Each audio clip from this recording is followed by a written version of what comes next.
Hey everybody, Robot here from Vespa Motorsport and ScooterWest.com for all things Vespa and Piaggio. Check us out on the web, ScooterWest.com.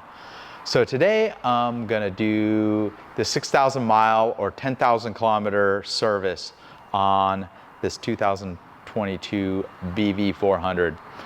So it's pretty close to the same kind of service as the outgoing BV350 or the Beverly 350 as it's known in the rest of the world. So pretty much if you watch one of my old videos on doing service on the BV350, most of the stuff is just carryover. So pretty much, yeah, the first service that's unique, you change the engine oil and the gearbox oil that also lubricates the wet clutch on this, along with several other checks. Of course, I always recommend referring to your owner's manual. It's going to have a service schedule that you should follow. You know, it's basically by mileage and time. It's also pretty important to do that to keep it per warranty. Of course, you want to, if you're doing these kind of services yourself, you want to record that you've done that and log the mileage. So 6,000 miles, it's pretty much an oil change, a general inspection. We'll lubricate some of the pivot points. We'll check the throttle, cable free play. There's one thing you're not going to be able to do at home. These scooters are pretty software driven, a lot of modules in them. The dealer has the factory tools to check those modules. Sometimes they have updates to improve the rideability, the keyless function, and so on. Obviously, you're not going to be able to do that on your own. But here at a dealership, that's something where we could check, or if there's errors in the system, we can certainly check that. But oil change, pretty simple. So let's get right to it. First of all, you're going to need to be set up with the correct materials. It's about 1.4 liters of oil, the total capacity when you do the oil filter. Unlike the BV350, this uses 5W40. The BV350 used, I think it was 15W50. They went to a thinner oil for better efficiency. The Castrol Power One oil is the Piaggio recommended oil. There's other perfectly good oils that we have available on the Scooter West web store. Full synthetic is what you're going to be using. JASO MA specification, says it right there, MA2 actually. Then you're going to need the OEM oil filter. It's the only one we carry for this. Pretty inexpensive, A80, A87. It's a cartridge style filter, it's not a spin-on. Then you're going to need the O-ring and the crush washer. So the crush washer, we have our own part number. It's crush washer-M16 for the size. The part number for the correct O-ring is B018141. It's a slightly different diameter because these have a bolt-on oil filter housing. Some of the other materials you're going to need are going to be a spray lubricant, because I'll lubricate the center stand, and I'll go over all the tools as well. So first of all, can't really have it on the center stand if you're going to successfully do an oil change on these scooters. You can use the side stand. Obviously, you're going to need to tip the scooter to drain the oil. I'm using a motorcycle lift that clamps the front tire, makes it nice and easy. So got that all set up. And we'll just start with the oil change. And typically you want to do this when it's warm. So I got the low profile oil pan. It works ideal for a scooter. I think the Scooter West part number is Tool oil pan. You're gonna need an 8mm Allen, and your drain bolt's right under here. Obviously take care if the exhaust is pretty hot, because there's a catalyzer right there.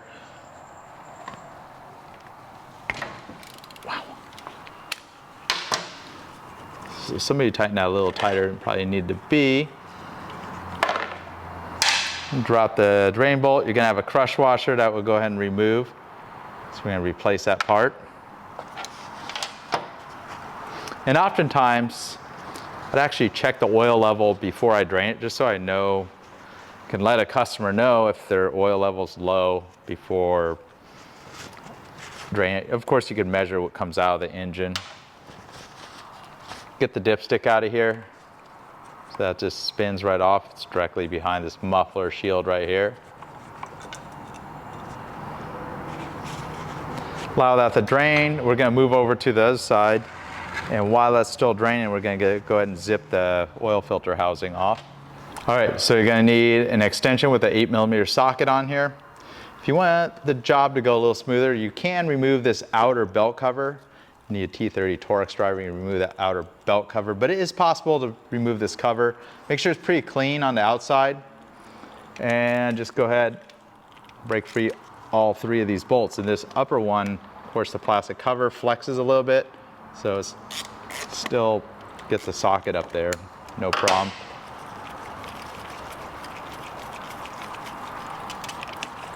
All 3 of these bolts are same length. And then the extra fun one that's in the way of the plastic belt cover. And eventually you'll run out of space. I'm gonna leave that cover in place just to show you can do it without removing the cover. You got 3 bolts out of there. Sometimes this will just come off by hand. Most of the time it won't. A couple ways you do it. You tap it with a little mallet. There is small pry points.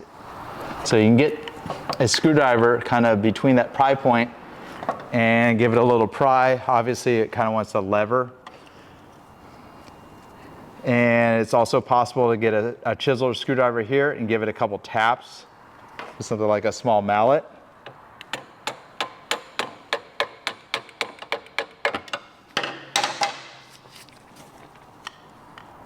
Now obviously that topmost one is pretty hard to get to, so there you go. Now it's starting to leak the oil out. Just carefully pull it away. Make sure that spring doesn't fall into your oil pan. And separate that out. Pulls right out of the center of the oil filter.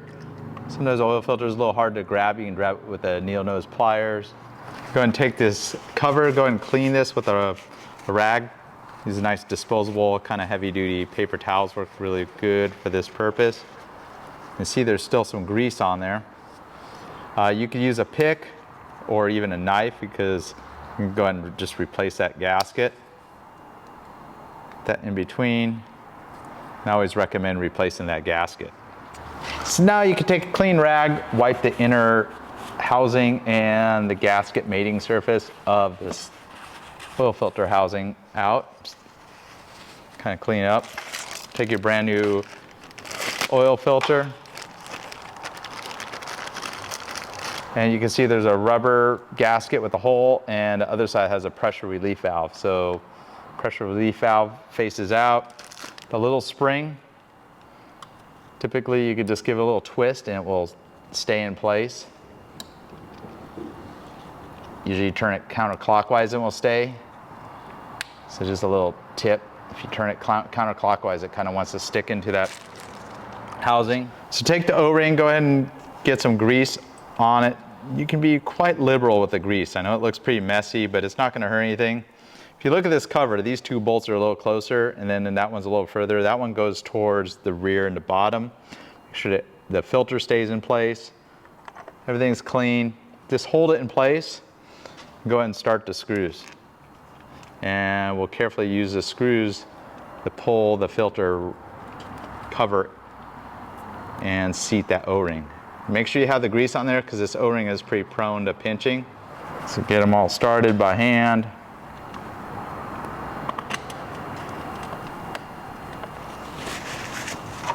And you can use your driver to kind of just go between all of them. Obviously the upper one's plastic's in the way. And I'm just kind of going between all of them, and I can feel the gaskets pulled all the way in. And wipe any of the grease that comes out of the edge. Like 11 Newton meters, about 8 foot-pounds is all you need if you are going to torque these. But typically you can just do it with a little twist of the wrist is all you need for a little 6mm bolt like that. Now you got the oil filter changed. Then we'll move it back over to the right side and put the oil drain in, add the oil. All right, take your new crush washer, go ahead and put it on the drain. And it's already on my 8mm Allen. I kind of looked at the drain boss, make sure there's nothing left behind, no dirt. And this one, a little tighter. Don't need to get too specific. There is a torque and a service manual, but just a little bit more than you do on a normal bolt, but you definitely don't want to crank it a whole bunch. Go ahead and wipe the bottom of the motor off, wipe the filler, go and get a funnel. So go ahead and take your oil. This is 1 quart, so it's actually 946 liters, a little bit less than a liter, 946 milliliters that is. And pop the protective coating off here.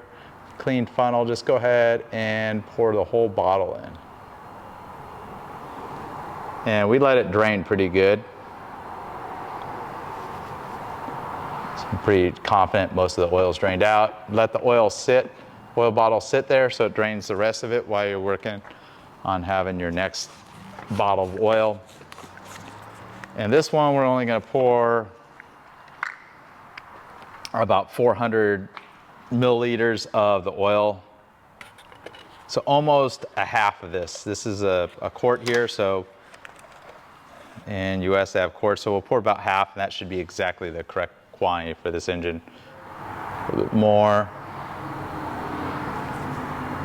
Perfect, just still has a little bit more than half. It's pretty important to put the dipstick back in. You can check it if you like, but usually I like to run the motor, make sure the oil light extinguishes. It's the oil pressure light that is. And probably you're gonna get the most accurate reading when it's on a center stand, but with the scooter fairly level here, that should give you a fairly accurate reading. Go ahead and dispose of your old oil. Most auto parts stores are gonna take your old oil. So maybe you can just zoom onto the dash right there. You see the oil light? Yes. Yeah. Yep. All right, so we'll go ahead and turn the scooter on, start it. It's gonna take a few seconds sometimes for that oil light to extinguish, to build up oil pressure, and that's pretty much as you gotta run it. Go ahead and turn that off. And we'll go ahead and double check the oil level. I leave it down. I guess I could, yeah. Yeah, maybe you could see it better. Yeah,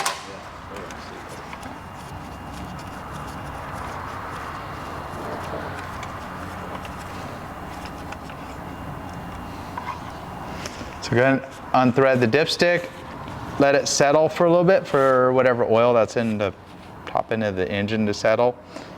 Clean the dipstick, drop it directly into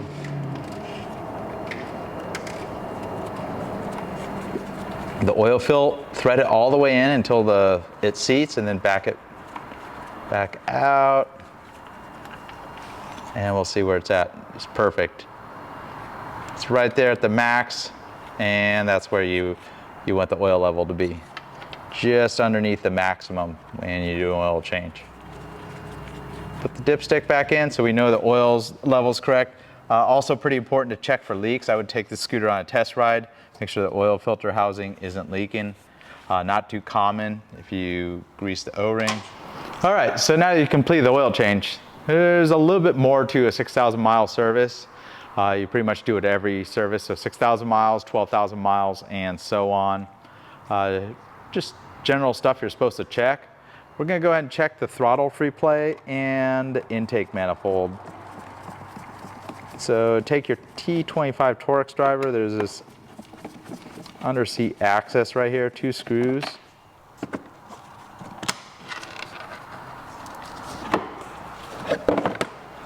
And that pulls right out. And while you're at it, go ahead and pull the battery cover. It's always pretty important to check your battery terminals at each service interval. A lot of people omit this step and they have some running issue, and it may be just due to loose battery terminals. So this is your battery access panel. I removed that little tool kit, and there's 3 screws that use that T25 Torx driver. And just over time, the battery terminals are made of lead, so a lot of times, see how loose that is? So it's pretty important to tighten these up. And the battery still moves a little bit in the tray, so not uncommon for it to come loose. Great. So pretty important, check the battery. Maybe you want to do that more frequently. Just go and crank these terminals down, Here at a professional shop, I'd actually test that battery with a tester, make sure it's up to snuff and has plenty of service life. Another thing that they don't cover in the owner's manual is check this intake manifold. It's idling, no issues. Sometimes the intake manifold, as they age, they will end up with cracks. I've seen these hose clamps come loose and the intake manifold rubber boot is a little bit loose on the spigot, the aluminum spigot. That's your thermostat. Look for any coolant leaks from this upper thermostat radiator hose and such. That's your thermal sensor right there. And one of the things you got to occasionally adjust is your throttle free play. And to make adjustments to the throttle replay, you have two cables. So this is your push cable. Typically you don't adjust that.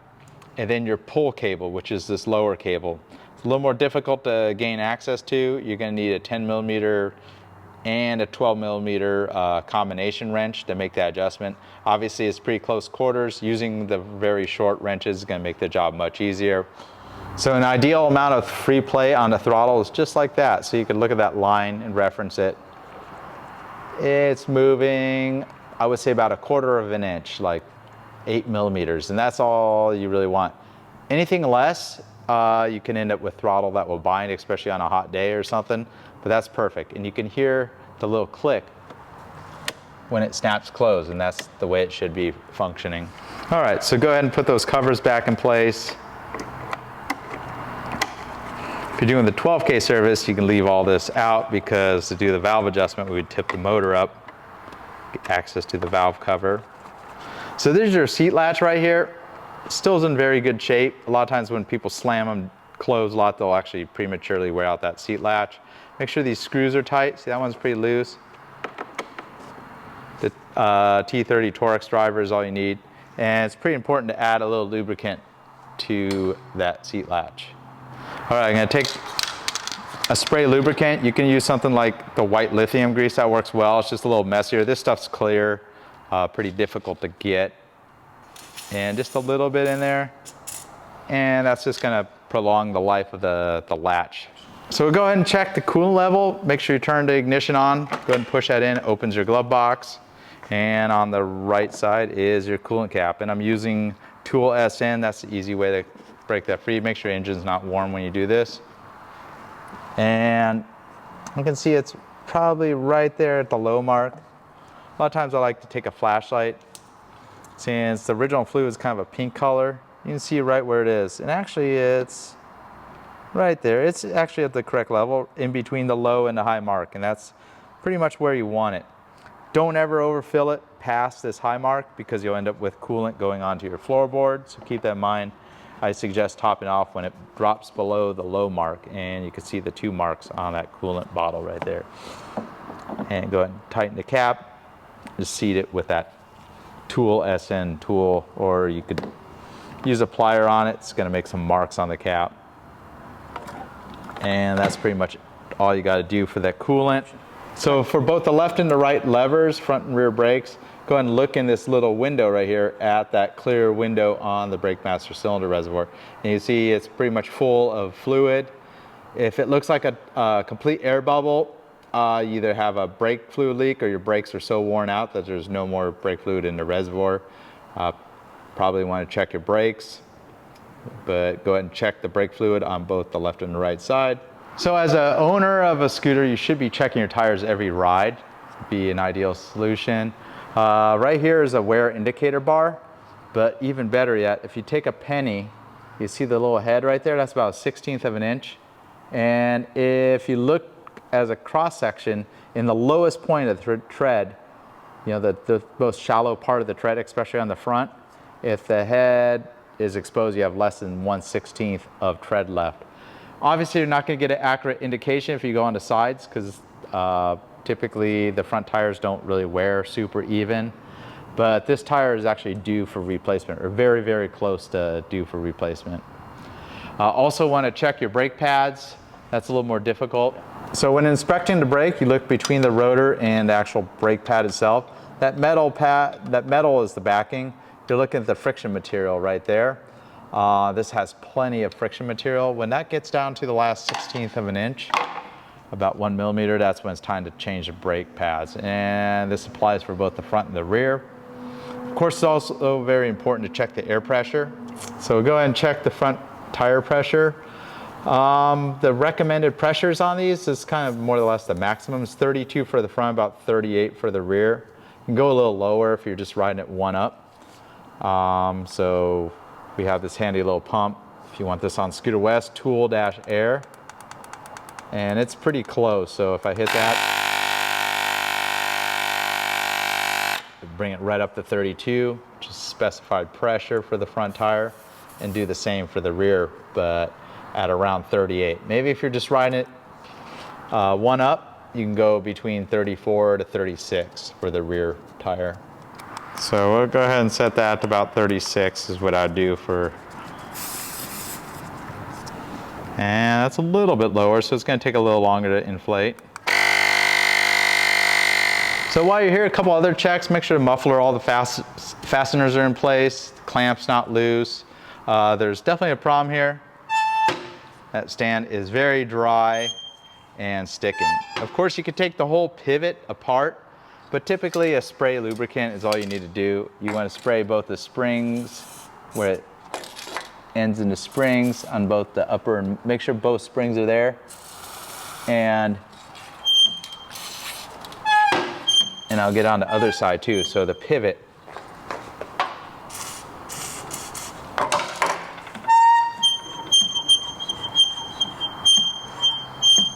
And it's still squeaky. You know what I'm gonna do? I'm actually gonna take this spring off. I know it's one extra step, but it gives you a little bit more and something you'd really run into, because this is should not be that squeaky. So I think we're gonna take the stand apart and properly and thoroughly lubricate the pivot. Right. So typically I won't remove the spring. Keep in mind it's under tension and it may fly. So I have a combination wrench on the bolt on the other side. And obviously power tools will make this job go a lot easier. They do have a nylon locking nut on there, so you can use a screwdriver or a punch, hopefully a screwdriver you don't care about, to drive the bolt through. So a couple things, you see the stand kind of pulled to the side. There's gonna be an O-ring that's you can remove at this point, just so you know it's there. That is available as a spare part if it's falling apart or deteriorating. From the left side, I'm actually driving the bolt through. Be careful, because you're gonna have a spring possibly fly.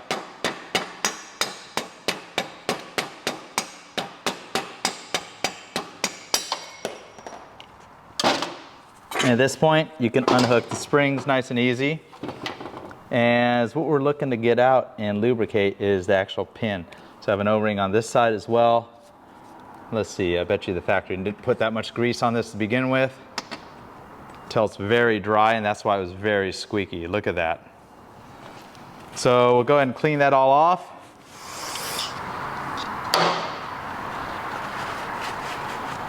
This tube is replaceable, but you can see there's very little grease that was ever on it. I can actually wire brush that off a little bit. So now we're gonna get pretty liberal with the grease on this. The only thing it's gonna do is make a little mess if you have too much grease, but there certainly wasn't enough grease to begin with on this. So go ahead and get that, and just go ahead and slide it in there. And then you got the two O-rings, grease those up, go ahead and put those in both the left and the right side.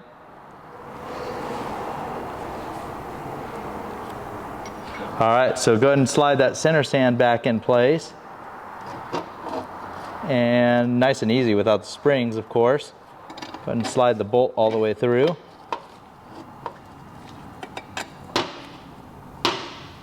And at this point, you can go ahead and put the combination wrench on there and tighten that nut back in place. Maybe about 30 foot-pounds.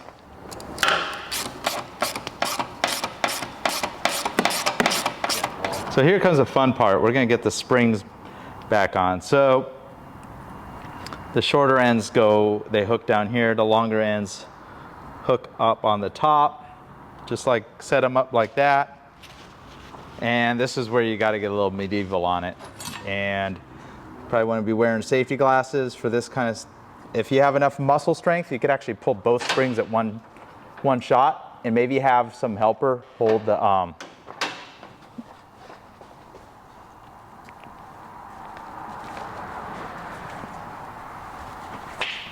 takes a tremendous amount of pressure to get these springs in place. Once you get them on there, sometimes you can just give it a tap. And now they're back onto the hook. It is also possible to do one at a time, but if you just put a lot of elbow strength into it, you can get both of them in one shot. And now you want to hear to stand. Very smooth. Probably wasn't even that good from the factory. So we got the pretty dry point of that center stand lubricated. You have several other pivot points, everything from your foot pegs to your lever pivots. A spray grease is sometimes all you need. Lubricate those pivots. It makes everything so much smoother. Also protects the items from rust. Now that I packed that pivot pin with a lot of grease, I know it's gonna have several years of trouble-free center stand action. Same with the side stand and such. Kind of just look over the whole scooter, look for missing bolts. Sometimes you'll see like a missing bolt, and that came factory like that because this engine may have been used for a different model, and maybe there was a different type of cable clamp that was used. So don't be alarmed, but you just know your own bike, especially if you're doing your own service.